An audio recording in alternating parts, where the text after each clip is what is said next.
మేము మా పార్టీకి మేము ప్రచారం చేసుకుంటుంటే ప్రశాంతంగా జరిగింది.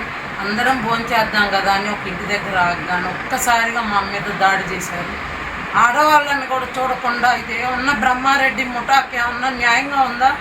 పరిగెత్తుతూ మేము పడిపోతే నా చెయ్యి ఫ్రాక్చర్ అయిందో ఏమైందో తెలియదు. విపరీతమైన నొప్పి లేస్తుంది. ఒక్కసారి ఆడవాళ్ళ మీద దాడి చేయటం ఒక నాయకుడికి అతని కార్యకర్తలకి ఇదేమన్నా మంచి లక్షణమా? ఇదేనా నువ్వు తీసుకొచ్చే మంచి మార్పు అంటే? నువ్వు కోరుకుంటుంది ఇలాంటి రాజకీయాన్ని? మేము ప్రశాంతమైన రాజకీయాన్ని మేము ప్రజలకు అందిస్తే నువ్వు ఇట్లాంటి దుర్మార్గపు రాజకీయాన్ని ఆడవాళ్ళ మీద నీ ప్రతాపం చూపించాలంటే మంచి చేసి చూపించు, అంతేగాని ఆడవాళ్ళ మీదకి జనాన్ని పంపించి ఆడవాళ్ళను కొట్టేయడం, ఆడవాళ్ళని బెదిరిపోయేలాగా చేయడం ఇది మనిషి లక్షణం కాదు, మగతనం కాదు.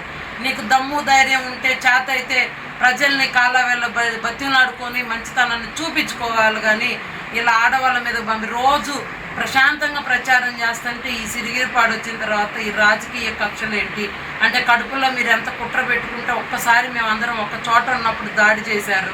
ప్రశాంతంగా జరిగిన దాన్ని ఈ 25 రోజుల నుంచి ప్రతి ఊర్లో గొప్పగా ఆదరణ పొందాము.